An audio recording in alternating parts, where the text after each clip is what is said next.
to the Volunteer Youth Worker Podcast. Youth ministries rise and fall on the volunteers, so we are here to encourage and equip you. Join the conversation as we tackle the practical questions you are asking so you can help the next generation know Jesus.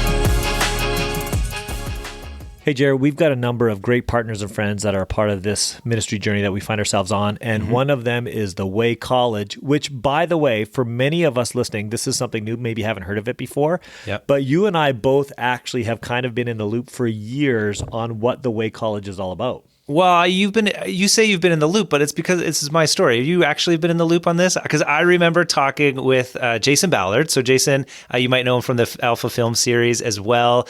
He's planted this church in Vancouver. It's now a growing multi-site church called the Way Church and has been launching this ministry, the Way College, as well. So Jason, years ago, we were in Montreal, and I remember him explaining the vision for this years ago. We were over a giant chicken that we got from the grocery stores at a snowstorm. Everything was closed. We were having supper together, and he was just very passionate about raising up leaders for the church in Canada for the future. And that has become the Way College. It's absolutely incredible. Yeah, it's a 4-year credited program for people that want to go into church ministry, right? And here's what's really wonderful about it. Not only do they have profs coming in who are really theologically thoughtful, so you're going to go deep theologically as a part of this program, but also you get to be immediately involved in practical ministry experience through their church. And of course, it's a multi-site church in the Vancouver area, so there's all sorts of different experiences you can be a part of. Their faculty is fantastic. I mean, just the fact, Jared, that they have Dale Dale Johnson, Chris Price, Price, Chris Price, amazing. Jason teaches. Jason is a part of that, and then they'll bring in faculty from all over the place. If you want to go into full-time ministry, you should really check it out. Or if you got students that are thinking about full-time ministry, wonderful option, very practical in Vancouver. Take a look. We got all the links in the show notes, and it would be a great spot. Fantastic. All right, with Sid, it's Jeremy, and we're answering the question, how should you interact with the parents or guardians of your students?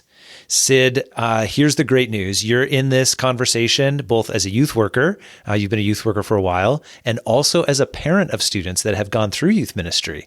So you've experienced what it's like as a parent to interact with youth workers that were investing in the lives of your boys, right? Buddy, I remember it so clearly, by the way, Jer.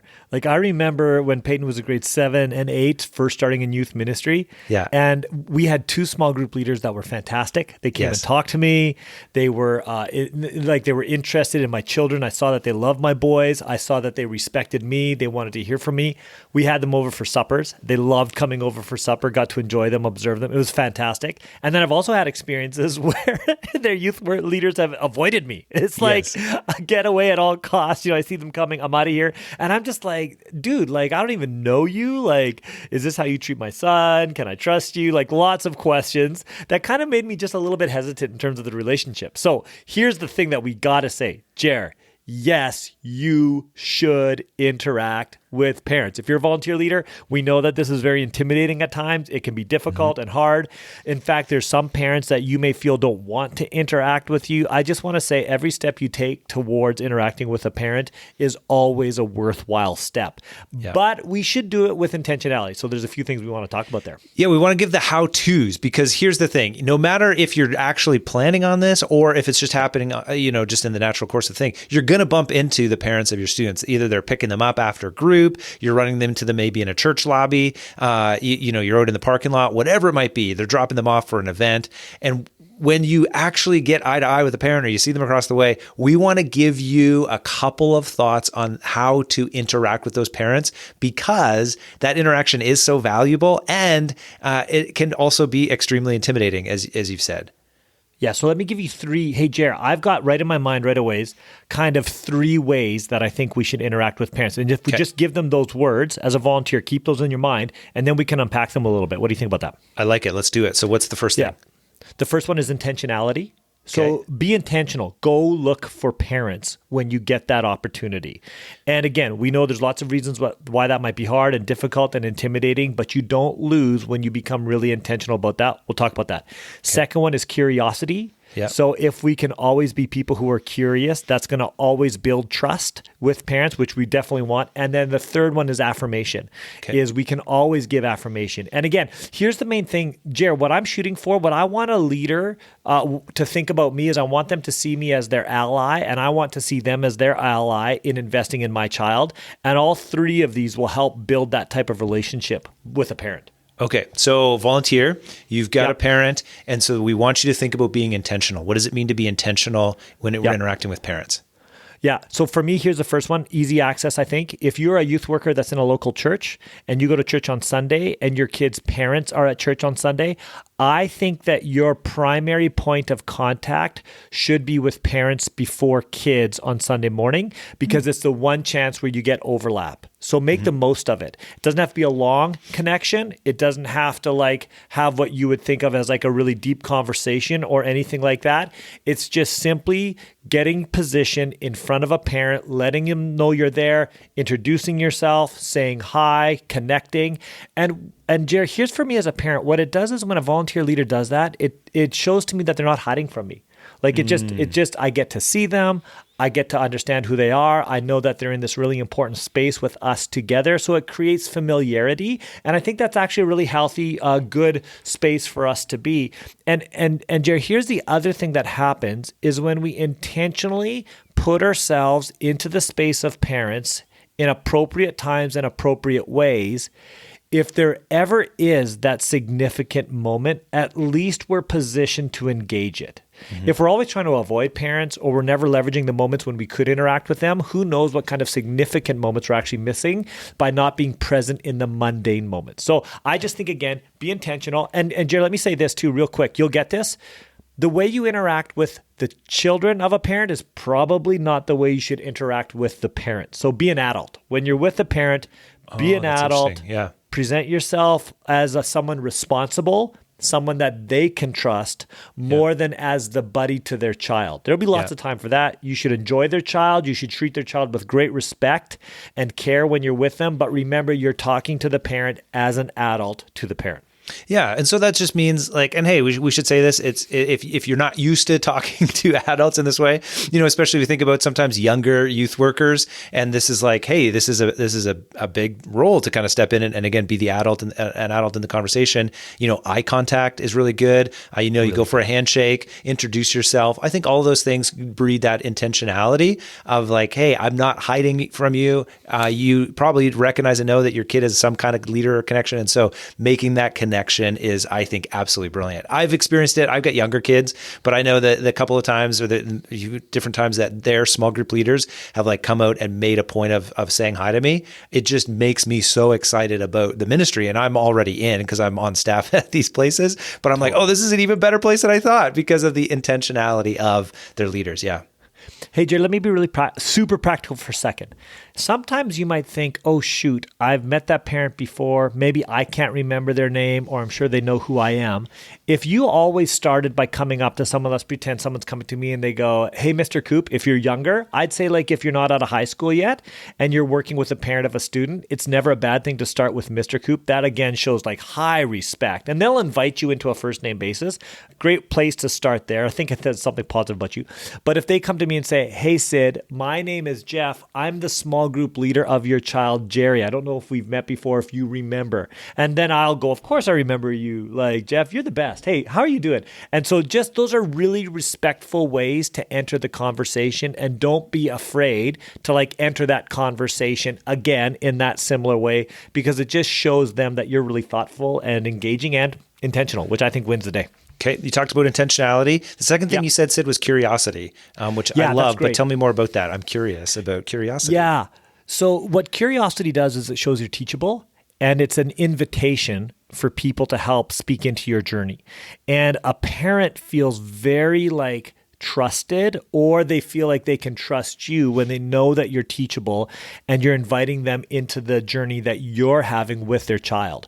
So here's practically what that means for me. If I'm seeing a parent, I might say, hey, Jeremy, it's been great having Archer in our small group. Hey, I'm just wondering, what's one or two things that Archer really loves that if I'm aware of it might be a good connecting point for me with him? Is there anything I could do that would really bring joy to him? And so, if I'm asking you that, it shows that I'm being intentional again. I'm interested. I want what's best for your child. So curiosity about a child is really, really great. And I think that that's super, super helpful when we're talking to parents. As well, it acknowledges that the parent is actually the expert in the life of this child, and it positions you kind of properly in terms of the relationship with parent and relationship with children. So be curious about a child to a parent. That's going to win the day.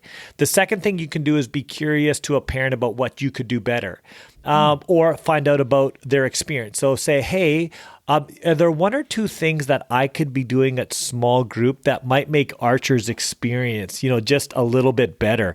And if you haven't heard anything, please, I would really love your feedback in that, because I just want these kids to have the best experience here, and I want to do whatever I can to make it awesome for them. So if you hear anything, please let me know. So that kind of curiosity, again, really wins the day. Yeah, those are two really helpful. And I think any parent, it doesn't matter if the parent is, interested in your ministry or if they're a disconnected parent, those questions, I think, just breed all sorts of trust. Right. And a parent leans in and they're like, oh, I'm really, interested in being able to respond or learn more about you because of your curiosity. That's great.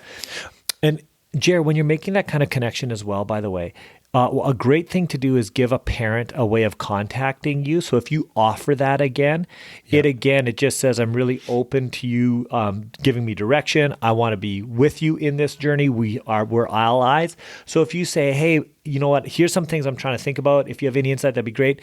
And if you ever need to contact me, this is my cell number, or this is an email address. Please reach out.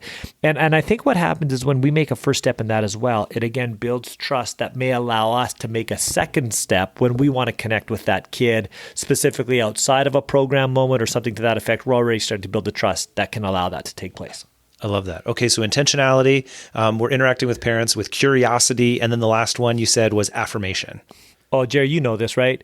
As parents, first of all, let's just be really clear. As parents, most of us at some points are struggling in terms of like our insecurity with how our kids are doing through this season of life. Like, parenting is not easy. It's not easy for you. It's not easy for me.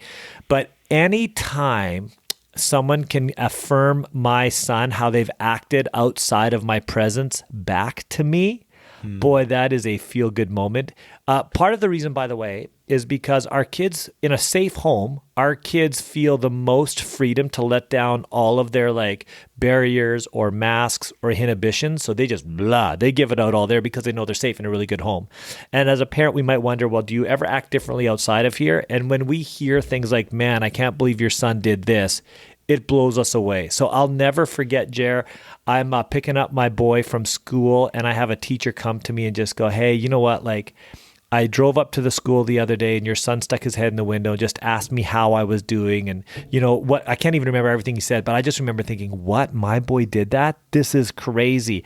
I love my son and I love you. You should spend way more time with my child because you're bringing something out in that child that I think is just unreal. So anytime we can affirm parents about what's happening or affirm kids to parents, that's a big win. And anytime we could affirm parents about what they've done with their kids. So another thing might be, hey, I don't know if you know this, but Jeff couldn't stop talking about the time he had with you at the ski hill on Saturday. Obviously, it was his best time ever. I remember I got to do it with my dad. That was so cool. So I just need you to know, like, way to go. Like, that was so awesome. He just said it was great. I think that's so cool. Those kind of moments are huge wins in earning trust, but not just in earning trust. That might be a moment that God's kind of designed for you to actually speak into the life of that parent in a way that they really need to be affirmed to keep them in the game with their kid in the way that they're doing it. So I think those three things, Jer, if those were the only three things as a volunteer you grabbed in terms of working with parents, it could really change your ministry with their kids.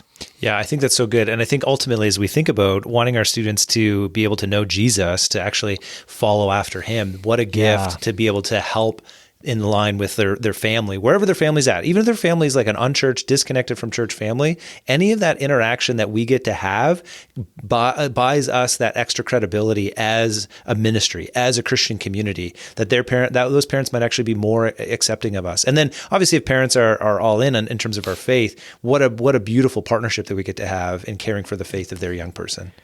And hey, Jared, let's not forget this. So like our mission is to help the next generation know Jesus. Like that's our mission. And we know that parents carry the burden of responsibility to actually help their kids know Jesus. So when we come alongside parents and support parents and journey with parents, we are doing very important kingdom work by helping support them in the role that God's called them to first as well. So not only are we being responsible with our call to kingdom work, part of the kingdom work we're doing is actually coming alongside parents in their kingdom work. And that's worthwhile work, really important work. Love it. All right. How should you interact with the parents how should you interact with the parents or guardians of your students? You should do so with intentionality, with curiosity, and with affirmation. We'll see you next time. Hey, Jer, we have a lot of partners that are a part of this ministry journey that we find ourselves on with Youth Worker Community. And one of our friends is Youth for Christ. And really, actually, friends. Like, one of the things about doing youth ministry in our country, if you do this for any length of time, you get to make good friends. And Youth for Christ and their team, their chapters across our country are honestly some of the most incredible youth workers we get a chance to interact with. Well, and Jerry, here's what's really amazing. I mean, hey, listen, we want to talk to you about a program that Youth for Christ is running right now that we think is awesome for all youth workers. But even before this was going, Youth for Christ wanted to invest in the youth worker community because they believed in what youth workers were doing. And so they've been all in from the very beginning, 10 years now. They've been all in as partners with us and our youth worker conferences. And we want to talk just real quickly about Change Conference. This is a conference that Youth for Christ is doing, and they're doing it in multiple cities in Canada right now. So they have and Toronto, online. Ottawa, and online as well. You're right. They have a huge platform online that they're doing this work with. And the conference itself is like a Friday night, Saturday conference. It's really an opportunity for you to bring kids to a space, kids who don't know Jesus, to actually hear the gospel clearly communicated and have an opportunity for them to be invited into making a decision to follow Jesus. And Jerry, you and I know that as part of kind of like our yearly rhythm in youth ministry, those types of moments are so important and so valuable for our students. And so we would just really encourage you to take a look at Change Conference. Change.ca is their website. They have a not conference. Change.ca, but we will put the link in the It's not even that, but we'll put it in the show notes. Yeah. Don't now go to change.ca. I know we all want to do. You better check that. We probably want to hit this one again. No, we're going to keep this. This is a great one. This is a great one. People are loving this. Anyways, hey, hit it, check it out. It's going to be great. We love the work of Youth for Christ. We love the Change Conference. We're so thankful for their work and really excited that it's coming up into Calgary for the first time in May of this year. And we're going to be there because we get to go and do the youth worker training at Change Conference. And we're so thankful to partner with them in that as well. But if you're listening at a different time, you can head to their website, and there is Change Online as well for other parts of their country. And if you go to change.ca, you're going to end up at debtadvice.ca. It's not their Debt website. advice? Yeah. But if you need debt advice, I mean, maybe, I don't know. Go we there. can't. They're not sponsoring, but they're not our partner. Yeah.